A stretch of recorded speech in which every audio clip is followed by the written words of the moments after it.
All right, guys, welcome back to Underground Science. And in this video, we're going to be talking about dialysis-associated amyloidosis.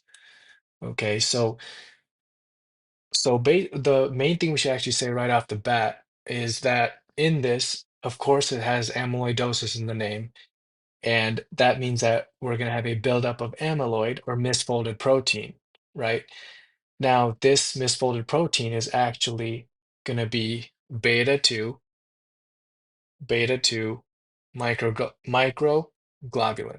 Okay, so we'll talk about this in a bit. So, beta 2 microglobulin is actually a part of the MHC1 complex, the major histocompatibility complex type 1. Remember, all your nucleated cells have MHC1 on it. Okay, so let's say this is a nucleated cell and it has MHC1 on it. Because remember, this MHC1 can react with CD8 positive cells or can bind with CD8 positive cells of your immune system, your CD8 T cells, right? Your CD8 positive T cells. So this is your MHC1 complex and all nucleated cells. Part of this MHC1, right? You part of a part of this protein, this whole complex, you have beta 2 microglobulin. Okay, so beta 2 microglobulin is a component of the MHC1 complex. So this is, let's say this is the beta 2 microglobulin. Now, what happens here is normally this beta 2 microglobulin is a plasma protein, okay? It floats in your plasma, or it's present in your plasma, and it goes to your kidneys, right? Specifically, it goes to your proximal tubules, and it gets degraded. Okay, gets degraded. So basically, it's normally cleared by your kidneys, the beta 2 microglobulin.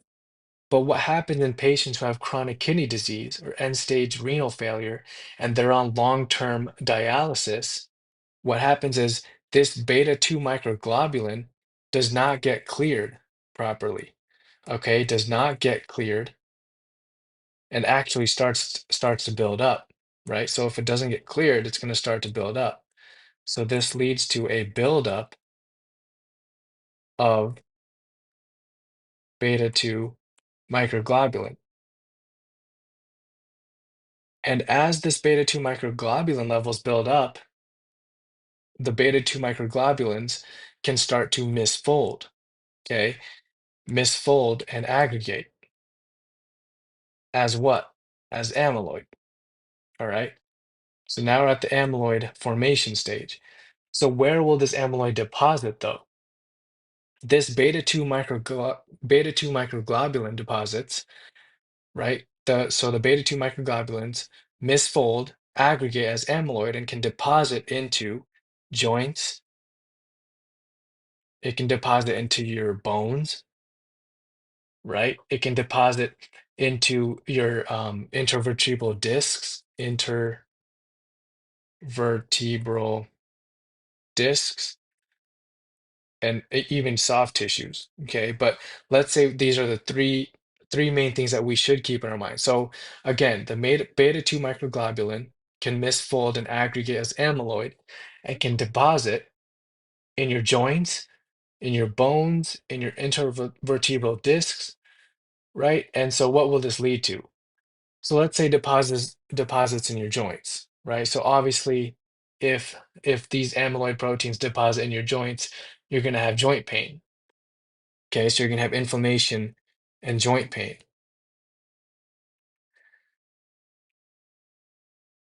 Okay, so the next question would be, okay, what joints would this amyloid deposit into, right? And so the specific joints that this amyloid can deposit into is your knees, shoulders, and wrists, for example, right?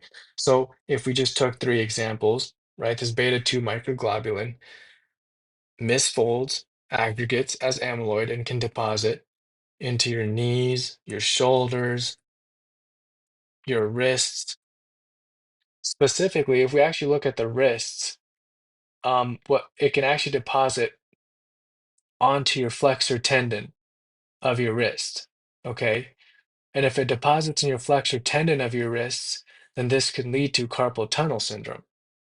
So if it deposits in your flexor tendons, right, of your wrists, this can compress the median nerve, right, which is a nerve that's part of the brachial plexus, which we'll cover in a future video. It can compress your median nerve and lead to symptoms of carpal tunnel syndrome, right, like wrist pain, numbness, and tingling.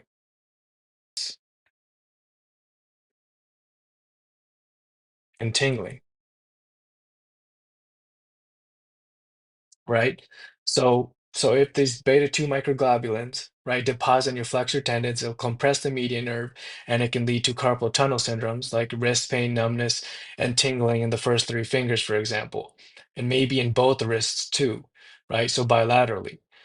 So that's something to keep in mind. And so what else did we say? So it can deposit in your joints like your shoulders, knees, and wrists, causing joint pain in those joints, right? It can lead to carpal tunnel syndrome, which is a more specific symptom when these beta 2 microglobulin proteins deposit in your flexor tendons. If it deposits in your joint, in your bones, right, this can actually lead to osteolytic lesions. Okay, so it can lead to osteolytic bone lesions if this amyloid deposits in your bones. Osteolytic bone lesions, right? And we know that osteolytic bone lesions puts you at a higher risk of pathologic fractures, right? Because it makes your bones weaker. So this can increase your risk of pathologic fractures. All right. And of course, if you break down your bone, right, hence the name osteolytic, this can also lead to hypercalcemia. All right, so that takes care of the things you would see when you have amyloid deposits in your joints, the specific the beta 2 microglobulin, and on your bones. So you'd see osteolytic bone lesions. Now the amyloid fibrils, right? So the misfolded and aggregated beta 2 microglobulins can also deposit in your intervertebral discs.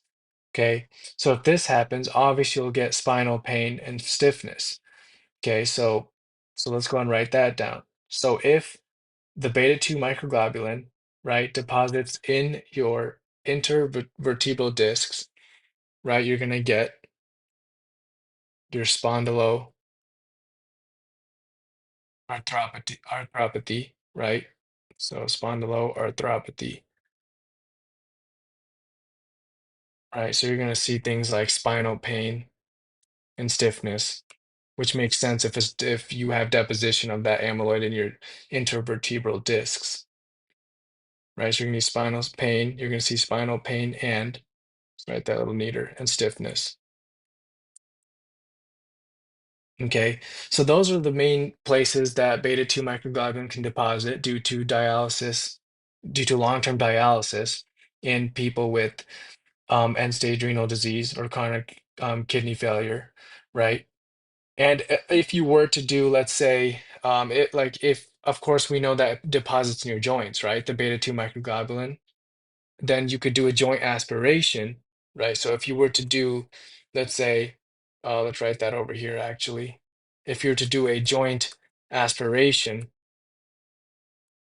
or if you were to do a biopsy, right?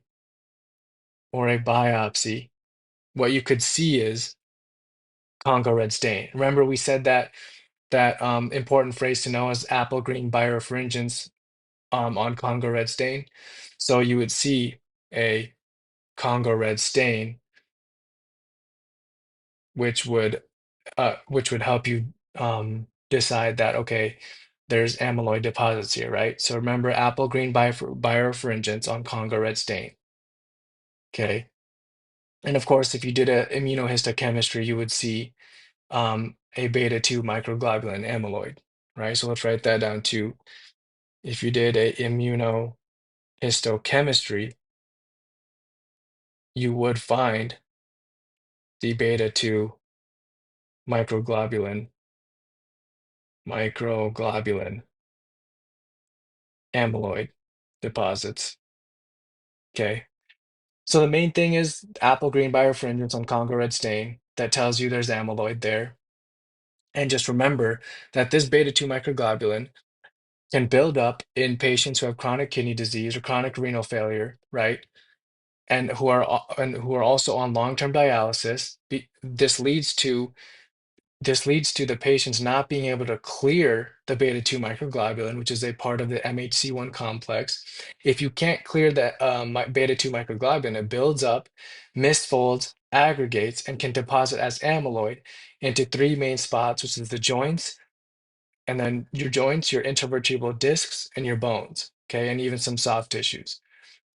But so if it deposits in your joints, you're going to have joint pain. Deposits in your flexor tendon, for example, that can lead to median nerve compression and carpal tunnel syndrome. If you have this amyloid deposit in your intervertebral disc, that can lead to spinal pain and stiffness. And if the beta 2 microglobulin deposits into your bones, that can lead to an osteolytic bone lesion, which can then lead to hypercalcemia and increase your risk of pathologic fractures. Okay, so that's the main summary that we should know when we talk about amyloidosis relating to dialysis. Okay, so I hope this video made a little bit of sense. I hope you guys learned even a little bit, and I hope to see you guys in my future videos. Thanks for watching.